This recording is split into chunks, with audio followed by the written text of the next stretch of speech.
What KNEC has been doing from the year 2016 is not only illegal, unjustifiable, outright unfair, but most importantly, it goes against the basic tenets of education.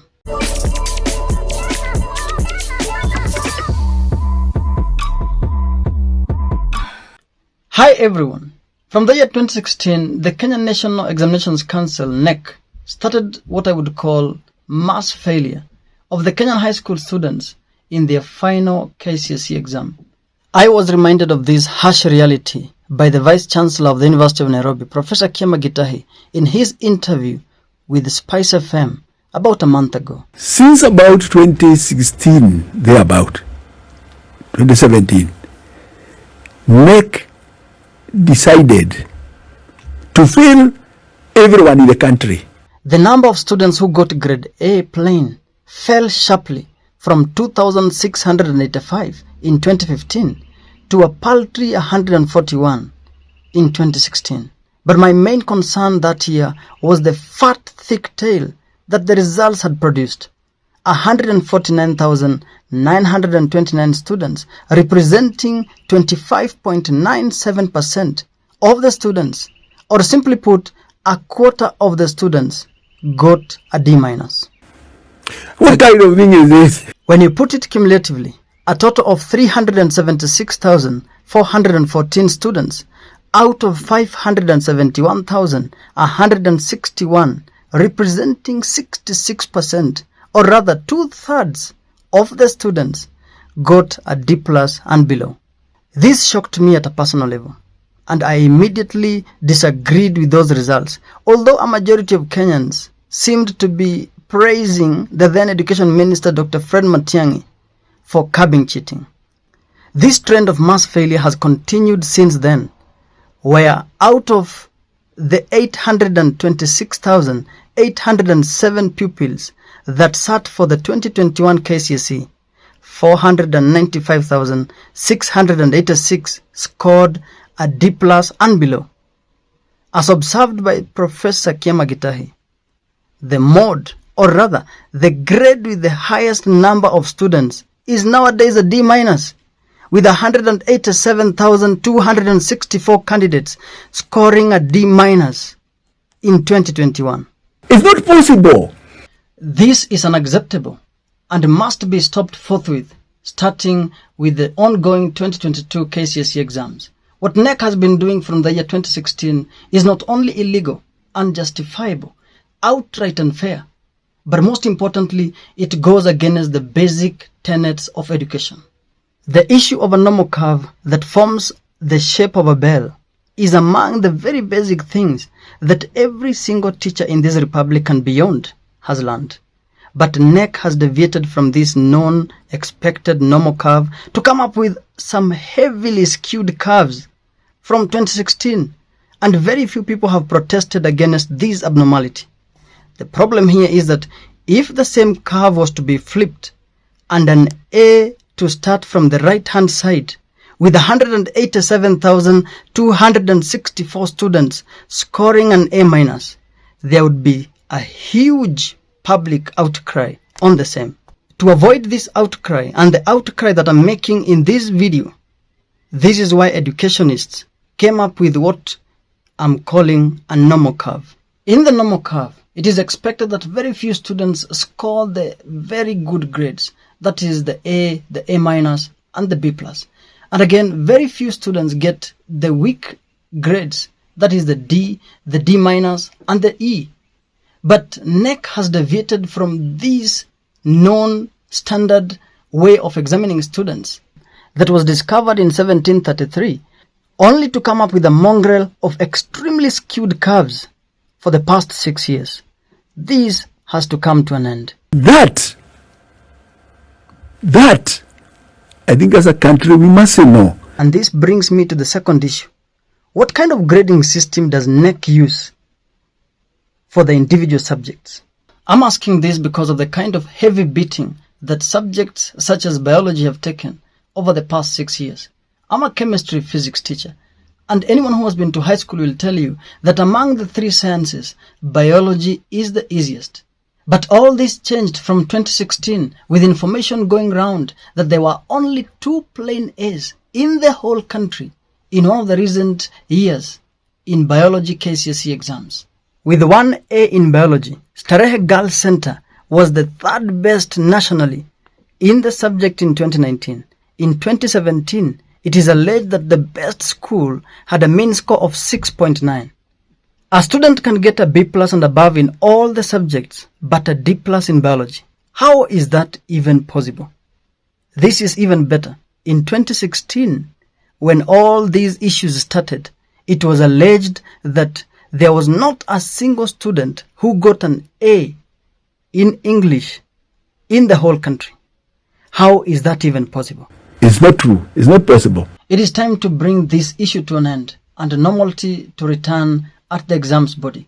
And we are not asking KNEC to just make the students pass for the sake of it, even when they have failed. What we are asking KNEC is to stick to the norm, is to stick to the known, is to stick to the standard, is to do what is practiced around the world, is to stick to the narrow path and not try to reinvent the wheel. There must be moderation. The exam must, after they are done, you must draw the appropriate curves. I mean, they have always been doing it in any case. In KCPE exams where they come up with a very normal curve. It is time to go back to what was being practiced 2015 backwards. Although even in those years, it was not a complete normal curve, but it was a resemblance of normalcy. We are respectively telling KNEC that we know our students.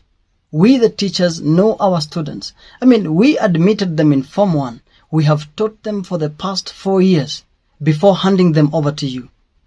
And the grades, the D's and the D minuses and the E's that you are dishing out to them do not, I repeat, do not belong to them. This means that out of the 884,263 students who are currently sitting for their KCSE exams, we expect no less than 450,000 students getting a C+ and above. It cannot be, for example, that only 17.55% of the students in 2021 qualified for university placement. Secondly, KNEC must from now henceforth release the grading system to the public. For the individual subjects, we cannot continue to wallow in darkness as the teachers and the parents of this country. Our constitution in Article 35 guarantees us the right of access to information held by the state. Additionally, the article says that the state shall publish and publicize any important information affecting the nation. Which bigger information than the grading system used by KNEC? If some KNEC articles do not allow this, we shall be seeking to repeal the same through our distinguished parliament. I listened to our president during the recent Jamhuri Day celebrations, and I said to myself that his dream is null and void with the current state of affairs at KNEC. The government of Kenya will work with our academia to establish the Kenya Open University within the next 1 year. I urge our scholars and intellectuals to play their part in democratizing education and open the way for anyone and everyone to quench their thirst of knowledge, education, and training. For anyone and everyone. It's not possible. Why would you go with the D- now? If the issue is lack of money by the government to sponsor all these students in their higher education, then it is simple. The government can say that it shall always be sponsoring the first 150,000 students.